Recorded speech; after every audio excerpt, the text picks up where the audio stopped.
J.K. Rowling's Harry Potter and the Chamber of Secrets, Chapter 12, The Polyjuice Potion. ஆனால் Harry இதெல்லாம் பொருட்படுத்தலை.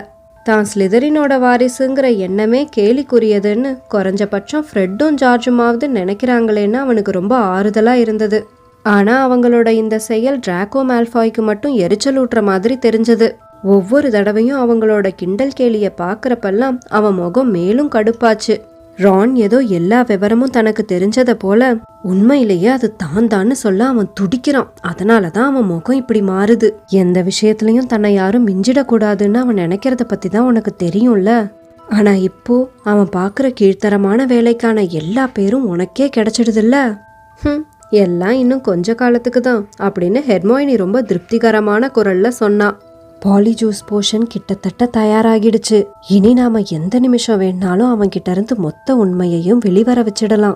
ஒரு வழியா exams எல்லாம் முடிஞ்சு அந்த பருவம் முடிவுக்கு வந்தது. மைதானத்துல படர்ந்திருந்த பனியை போல அந்த கோட்டை முழுசையும் ஒரு ஆழ்ந்த அமைதி ஆட்கொண்டது. ஆனா அந்த சூழ்நிலையால ஒரு மந்தத்தன்மையை உணர்றதுக்கு பதிலா ஹாரி அமைதியையும் நிம்மதியையும் தான் உணர்ந்தான். உண்மையா சொல்லணும்னா அவன் ஹெர்மோயினி மற்றும் வீஸ்லி குடும்பத்தினர் மட்டுமே கிரிஃபிண்டோர் டவரை முழுமையா பயன்படுத்தினது அவனுக்கு ரொம்பவே பிடிச்சிருந்தது.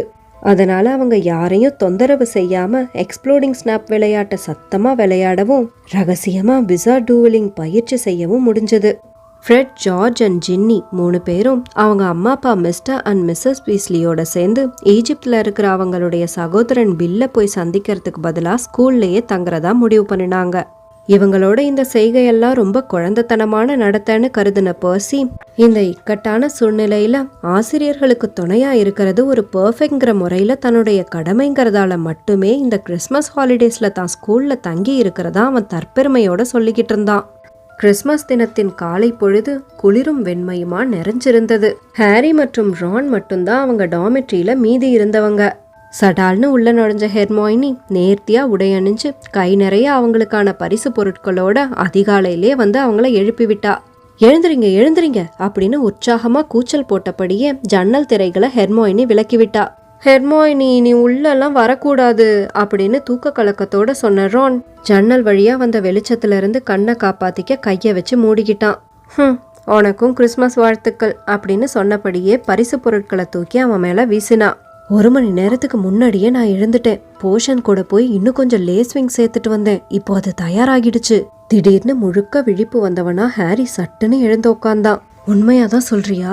நிச்சயமா அப்படின்னு சொன்ன ஹெர்மோயினி ரானுடைய 4 போஸ்டர் பெட்டின் முனையில படுத்து கிடந்த ஸ்கேபசிலிய கொஞ்சமா நகர்த்தி வச்சுட்டு ஹெர்மோயினி அங்க போய் உட்கார்ந்தா. நாம இந்த திட்டத்தை செயல்படுத்த போறோம்னா அதை இன்னைக்கு ராத்திரியே செஞ்சு முடிக்கணும்னு நான் நினைக்கிறேன்.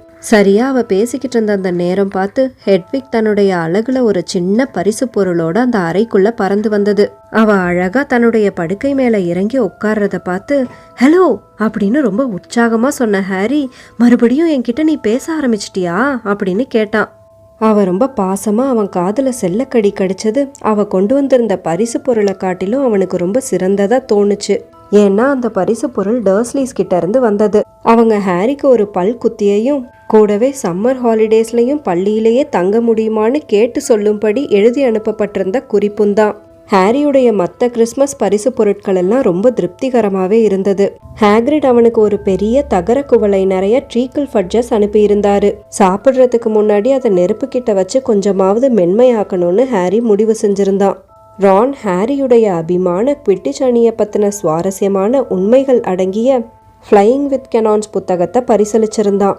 ஹெர்மோயினி அவனுக்கு ரொம்ப ஆடம்பரமான கழுகு இறகாலான குவில் வழங்கியிருந்தா. ஹாரி தன்னுடைய கடைசி பரிசு பொருளை திறந்தப்போ ஒரு புத்தம் புதிய கையால் நெய்யப்பட்ட ஜம்பரும் ஒரு பெரிய பிளம் கேக்கும் மிஸ்ஸஸ் வீஸ்லி கிட்ட இருந்து வந்திருந்ததை பார்த்தான். வாம்பிங் வில்லோ மரத்துல மோதினதுக்கு அப்புறம் காணா போன மிஸ்டர் வீஸ்லியோட காரை பத்தியும் அவனும் ரானும் திட்டமிட்டிருந்த அடுத்த விதிமீறலை பத்தியும் யோசிச்சப்போ எழுந்த திடீர் குற்ற உணர்வோடவே மிஸ்ஸஸ் வீஸ்லியோட வாழ்த்து அட்டையை திறந்து படிச்சான்.